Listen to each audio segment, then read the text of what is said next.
Ready to teach में आपका स्वागत है।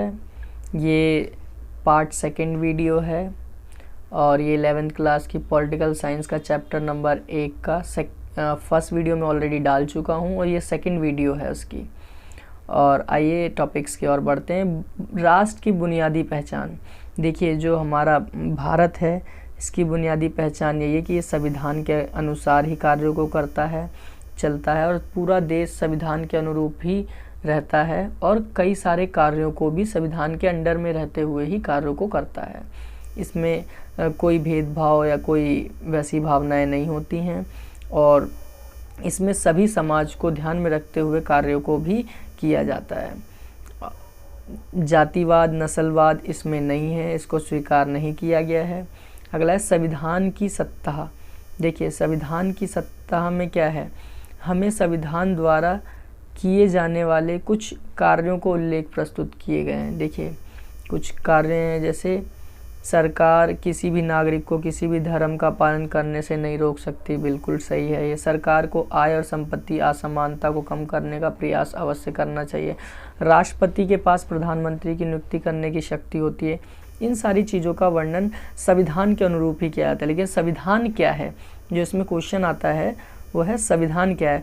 तो संविधान मैंने पहली वीडियो में बताया था, लिखित दस्तावेज है। क्या है? एक लिखित दस्तावेज। अगर इसको ना समझे तो सीधे बोले एक लिखित पुस्तक है, किताब है। संविधान कितना प्रभावी है? संविधान पूरे भारत में मान्य है और भारत में संविधान के अनुसार ही सारे कार्यों को किया जाता है। क्या संविधान न्यायपूर्ण है? तो जी हाँ, संविधान न्यायपूर्ण है क्योंकि ये सबको ध्यान में रखकर कार्यों को करता है। और भारत का जो संविधान है वो एक लिखित है। देखिए, लिखित दस्तावेज है। देखो, मैंने बताया था जो। ठीक है, आइए आगे बढ़ते हैं। संविधान को प्रचलन में लाने का तरीका क्या है? देखिए, संविधान सरकारों द्वारा समय समय पर कई सारी लोगों के लिए योजनाएं बनाना, निर्णय लेना, नियमों को बनाना, ये सब संविधान के अंतर्गत रहकर ही इन सारे कार्यों को करते हैं। और लोग भी अपना जनमत संग्रह करके प्रतिनिधि चुनते हैं और वो प्रतिनिधि लोगों के लिए कार्यों को करते हैं। ठीक है, लिखा है लोगों को जब यह पता चलता है कि उनका संविधान न्यायपूर्ण नहीं है तो वो क्या करते हैं। ऐसे में लोगों का क्या होता है जिनका संविधान केवल कागज पर ही होता है। ये क्वेश्चंस हैं, ये क्वेश्चन हैं। ठीक है, इसको हम पूरा पढ़ने के बाद ही देखेंगे। अब संविधान के मौलिक प्रावधान क्या हैं? देखिए, संविधान जो है इसमें 400 लगभग अनुच्छेद हैं, आर्टिकल हैं और 12 समितियां हैं और 22 भाग हैं इसके अंदर, संविधान के अंदर। ठीक है, तो संविधान के मौलिक प्रावधान यही है कि सभी को एक नज़रिए से देखता है। ठीक है, और कुछ विशेष समूह के लिए विशेषाधिकार की भी बात की गई है, जैसे कि अनुसूचित जाति, अनुसूचित जनजातियों को आरक्षण दिया गया है और अल्पसंख्यक समुदाय को भी शैक्षिक संस्थानों में वो अपनी इच्छा अनुसार उनका प्रचार प्रसार कर सकते हैं। ठीक है, तो संविधान इनको अलग दर्जा देता है। आइए आगे बढ़ते हैं। संस्थाओं की संतुलित रूपरेखा।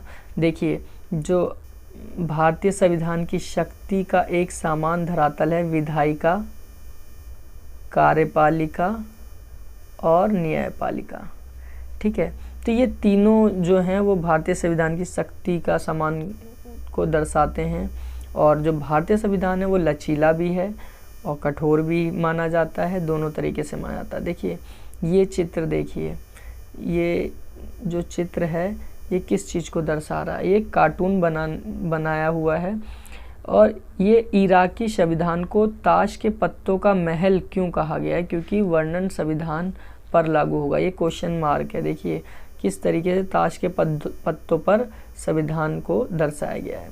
ठीक है, अगला जो ये जो हेडिंग होगी इसकी है भारतीय संविधान कैसे बना। देखिए, भारत के संविधान को बनाने में 1935 से ही बैठकें स्थापित की गई थी। ठीक है, संविधान की मांग चालू हो गई थी और जब भारत का देश आज़ाद हुआ तब उसके बाद से ही इस पर काम चालू, आज़ाद से पहले ही इसमें काम चालू हो गया था। लेकिन जो संविधान की पहली बैठक थी वो 9 दिसंबर 1946 में की गई थी। जो संविधान के लिए पहली बैठक बुलाई थी वो 9 दिसंबर 1946 में की गई थी। ठीक है। और संविधान को बनाने में मैंने बताया था कि 2 साल 11 महीने 18 दिन लगे, संविधान बनने में बहुत समय लगा। और संविधान सभा के स्थायी अध्यक्ष थे डॉक्टर राजेंद्र प्रसाद, ठीक है। अस्थाई सच्चिदानंद सिन्हा थे, ठीक है। संविधान सभा की बात कर रहा हूँ मैं, ये देखिए ये लिखा हमारे संविधान सभा के डॉक्टर राजेंद्र प्रसाद थे, ठीक है, अध्यक्ष थे। और अस्थाई सच्चिदानंद सिन्हा थे। लिखा है संविधान सभा का स्वरूप। संविधान सभा का जो स्वरूप था वो 3 जून 1947 की योजना के अनुसार विभाजन के बाद वह सभी प्रतिनिधि संविधान सभा के सदस्य नहीं रहे जो कि पाकिस्तान के क्षेत्र से चुनकर आए थे। अच्छा, जब देश का बंटवारा हुआ तो कुछ लोग दूसरे देश चले गए, संविधान स्वरूप की जो सभा थी उसमें फिर परिवर्तन हुआ, क्योंकि जो पाकिस्तान चले गए वो इसमें नहीं आए। अब संविधान सभा के कामकाज और शैलियाँ, देखिए जो संविधान है उसमें कामकाज के तरीके अलग हैं और इसकी शैलियाँ भी अलग हैं, इसको अलग तरीके से प्रभावित भी किया जाता है।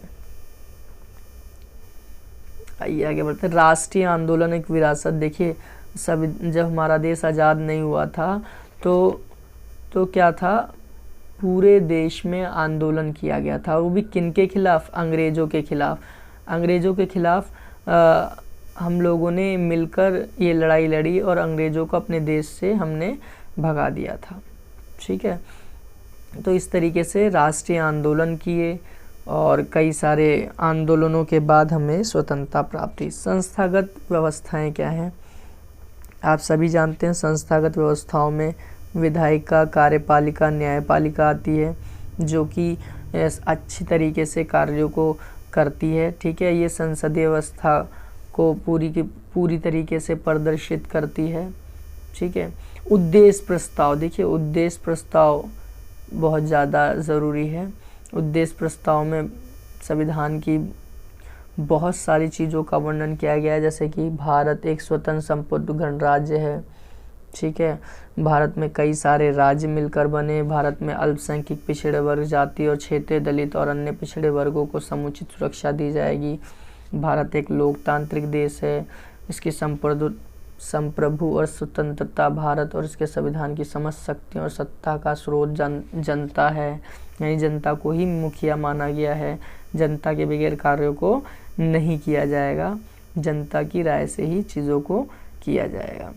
डॉक्टर भीमराव अंबेडकर संविधान सभा में वाद विवाद खंडित करते हुए, ये रहे डॉक्टर भीमराव अंबेडकर की जो ये तस्वीर आपको दिख रही है, ये संविधान सभा की है, ठीक है।